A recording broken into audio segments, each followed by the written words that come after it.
Mesdames et messieurs, bonjour. Bienvenue au journal hebdomadaire de l'Agence vietnamienne d'information. Voici les titres qui ont fait la une de l'actualité de la semaine dernière. La Commission militaire centrale a tenu sa 4e conférence pour évaluer l'exécution des tâches militaires et de défense au premier semestre et déployer des tâches clés durant le reste de l'année. Le secrétaire général du parti, Vu Chau, également secrétaire de la Commission militaire centrale, a présidé cet événement. Il a demandé à la Commission militaire centrale et au ministère de la Défense de se concentrer sur la mise en œuvre de la résolution du 13e congrès national du parti, ainsi que des stratégies, projets et résolutions sur la défense, etc. Il a en outre recommandé à l'armée de gérer strictement l'espace aérien maritime, les frontières et les zones stratégiques et clés, de prévenir et de lutter activement contre la corruption et les pratiques malsaines.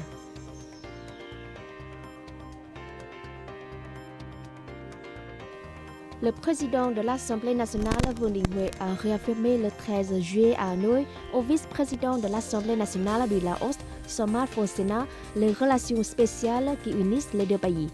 Le plus haut législateur vietnamien a salué la visite du vice-président de l'Assemblée nationale du Laos dans le contexte où les deux pays s'orientent vers le 60e anniversaire des relations diplomatiques et le 45e de la signature de leur traité d'amitié et de coopération. Il a affirmé que le Vietnam et son Assemblée nationale font toujours du renforcement des relations avec le Laos une première priorité.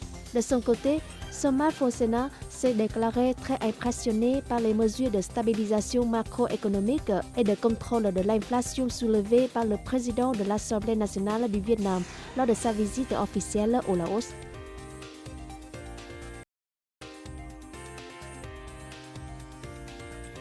Le Premier ministre Phạm Minh Chính a reçu le 13 juillet à Hanoï la coordonnatrice présidente des Nations Unies, Pauline Thomasis, venue présenter les lettres de créance du secrétaire général des Nations Unies.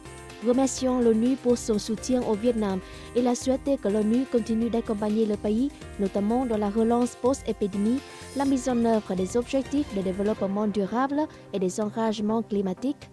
Le chef du gouvernement a souligné que son pays continuerait de promouvoir ses activités de coopération avec les Nations Unies et à créer les meilleures conditions possibles pour que les organisations onusiennes mettent en œuvre efficacement les programmes et projets de coopération au Vietnam. De son côté, Pauline Thomasis a déclaré que 2022 est une année importante, marquant les 45 ans de coopération entre le Vietnam et les Nations Unies et la première année de mise en œuvre du cadre de coopération des Nations Unies pour le développement durable au Vietnam 2022-2026.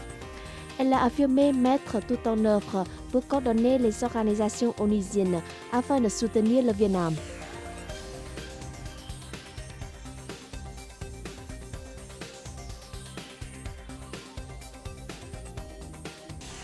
La 14e réunion du comité de pilotage de la coopération bilatérale Vietnam-Chine a eu lieu le 13 juillet en Chine sous la coprésidence du vice-premier ministre permanent Phạm Bình Minh et du conseiller d'État et ministre chinois des Affaires étrangères Wang Yi. Les deux parties ont convenu de maintenir une coopération efficace dans des domaines importants tels que la diplomatie, la défense et la sécurité. En ce qui concerne les frontières, elles ont convenu de bien se coordonner dans la gestion de la frontière terrestre et de régler de manière satisfaisante les affaires survenues conformément à 3 documents juridiques sur la frontière terrestre entre le Vietnam et la Chine. Elles ont convenu de continuer à respecter strictement les conceptions communes de haut niveau sur le maintien de la paix et de la stabilité en mer. À l'issue de la réunion, les deux parties ont signé plusieurs documents de coopération, dont un accord de coopération économique et technique sur la fourniture d'une aide non remboursable entre les deux gouvernements pour l'exercice 2020.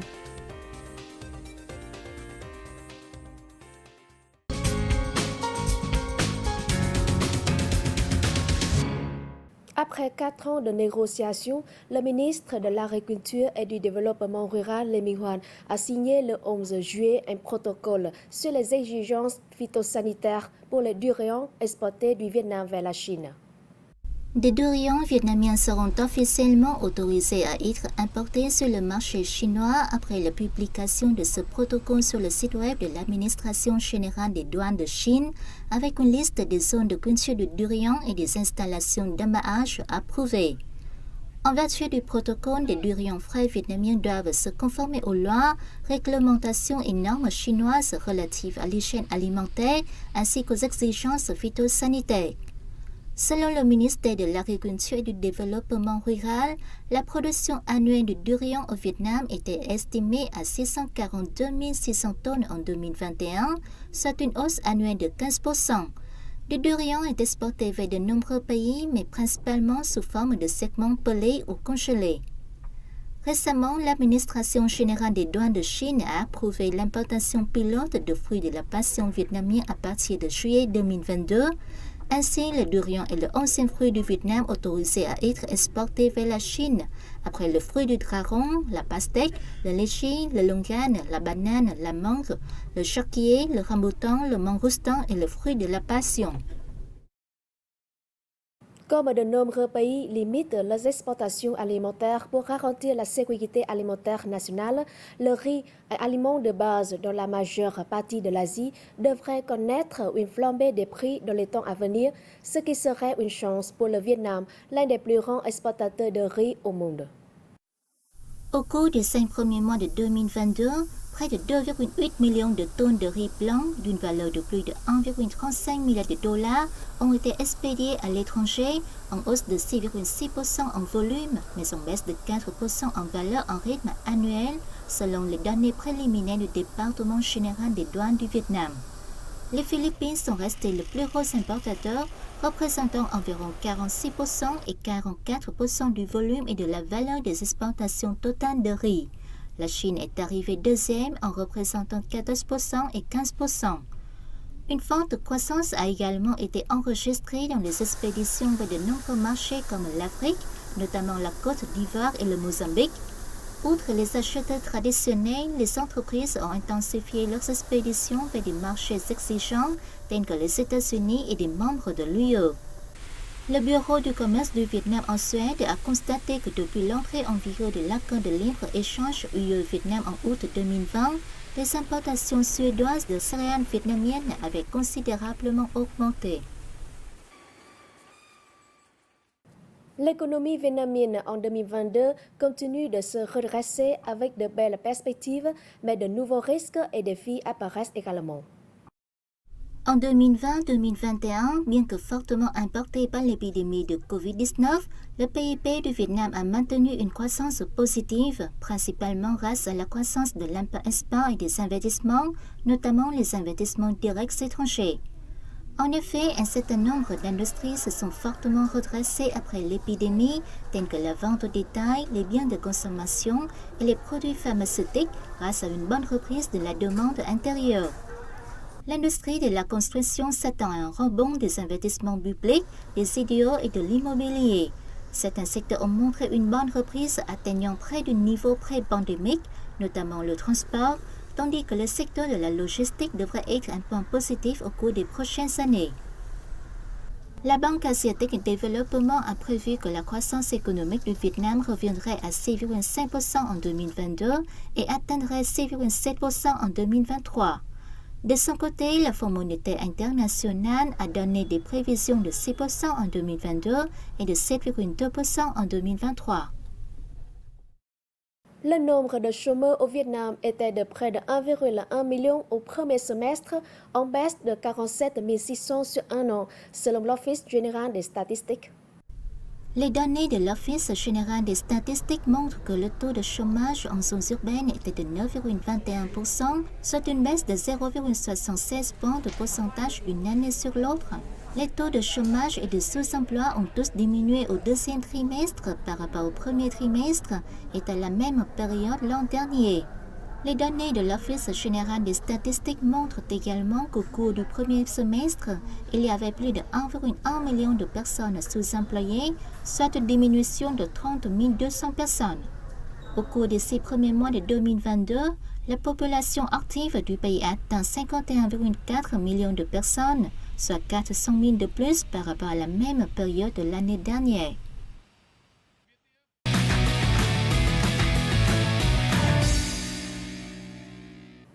La maison d'enchères Sotheby's a organisé du 11 au 14 juillet à Ho Chi Minh Ville une exposition non vendue d'une bonne cinquantaine d'œuvres de 4 grands maîtres vietnamiens de la première génération de l'école des beaux-arts de l'Indochine.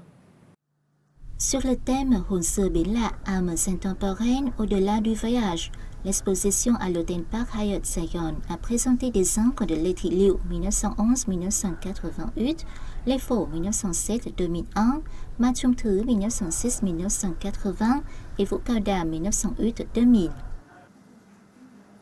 Le célèbre Cassio a émigré en France dans les années 1930-1940 et a souvent canalisé un sentiment de nostalgie du Vietnam dans son art qu'il a continué à produire et à développer dans un nouveau contexte européen. Représentant plantes et paysages, famille et rituels, peinture et architecture, Lê Thị Liễu, Lê Phổ, Mai Trung Thứ et Vũ Cao Đàm ont réalisé des styles visuels universellement attrayants qui ont tissé des films complexes de leurs racines vietnamiennes. Un clip vidéo intitulé Vietnam đi để yêu, Wonders of Vietnam, Vietnam voyager pour aimer, merveilles du Vietnam, a été lancé le 9 juillet. Il présente au public l'image d'un Vietnam brillant avec ses merveilles naturelles et culturelles, promettant d'apporter des expériences impressionnantes et inoubliables aux visiteurs. Le clip vidéo de 91 secondes dévoile la beauté parfaite des grandes merveilles du Vietnam, notamment la cascade de Ban Dốc, le complexe paysager de Trang An, l'ancienne capitale de Huế, l'ancienne ville de Hội An, la sanctuaire de My Sơn, l'île de Phu Quoc. Les images d'une grande beauté promeuvent un tourisme vietnamien vivant et attrayant. Avec ses nombreux sites reconnus par l'UNESCO comme patrimoine mondiaux, le Vietnam est confiant d'apporter aux visiteurs des produits, des services et des expériences inoubliables et de qualité. Le Vietnam s'est entièrement rouvert au tourisme international depuis le 15 mars 2022, ce qui a permis le fort rebond du tourisme ces derniers mois.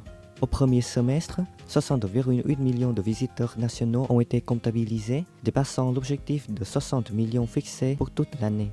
En outre, le nombre d'arrivées internationales ne cesse d'augmenter chaque mois. L'édition sud-est asiatique du magazine Travel Leisure vient de publier son prix Asia Best Award 2022 des meilleures destinations touristiques dans la région. Réalisé à partir d'un vote par des lecteurs à travers le monde, entre janvier et avril dernier, la liste des meilleures villes sud-est asiatiques en comprend 10, dont 3 du Vietnam. 3 villes vietnamiennes figurent dans la liste des 10 meilleures villes d'Asie du Sud-Est, Best City in South Asia en anglais. Da Nang se trouve à la 3e place, Hanoï à la 5e et Ho Chi Minh Ville à la 8e place. Bangkok de Thaïlande tient la tête du classement. Phu Quoc et Con Đảo figurent sur la liste des 10 meilleures îles d'Asie du Sud-Est. Phu Quoc s'est classé 4e tandis que Con Đảo 10e. Travel and Leisure écrit que le Vietnam se développe sans cesse. Les touristes étrangers entrant sur le territoire n'ont plus besoin de contrôle épidémiologique, ni de tests Covid-19, ni de quarantaine. Le magazine recommande aux touristes de ne pas manquer de déguster le pho et le café au lait glacé vietnamien. Environ 1850 voitures dans la ville de Hải Phòng ont formé une carte du Vietnam, battant l'actuel record du monde de Guinness de 750 voitures établies en Chine. Avec plus de 3000 participants, le programme de formation de la mosaïque de voitures a été organisé dans le district de Do Son par VinFast et OTV Media après 2 ans de préparation. L'événement a commencé le 8 juillet et s'est terminé le 9 juillet après-midi, formant une carte du Vietnam avec environ 1850 voitures. Les pilotes et des milliers de spectateurs ont par la suite organisé une cérémonie de salut au drapeau national. Le record du monde Guinness de 750 voitures a été établi en Chine et il a fallu 5 jours pour former cette mosaïque. L'événement a contribué à promouvoir l'image de Do Son et du Vietnam en général en tant que destination attrayante, en particulier pour les circuits en caravane, alors que les circuits en voiture transcontinentaux effectués au Vietnam par les Vietnamiens sont beaucoup plus nombreux que ceux par les touristes étrangers. C'est la fin de cette édition. Merci de l'avoir suivi et à la semaine prochaine.